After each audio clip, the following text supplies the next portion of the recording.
எங்கிருந்தோ எலி ஒன்று வீட்டிற்குள் வந்துவிட ஆரம்பமானது 7:30.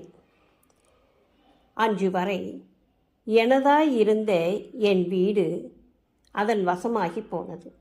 காய்கறிகள், பழங்கள், பிளாஸ்டிக் டப்பாக்கள், விளக்கு திரி சகலமும் அதற்கு உணவு என அப்போதுதான் எனக்கு புரிந்தது.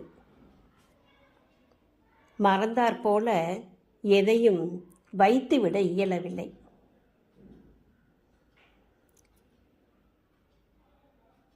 எலிப்பொறியில் வைக்கப்படும் மசால் வடை, தேங்காய், கருவாடு எல்லாம் மட்டும் அப்படியே வைத்த இடம் மாறாமல்.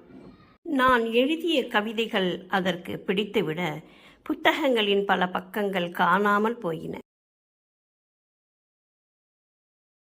அதனை பிடிப்பதற்கான அத்தனை முயற்சிகளும் தோல்வியையே தழுவின.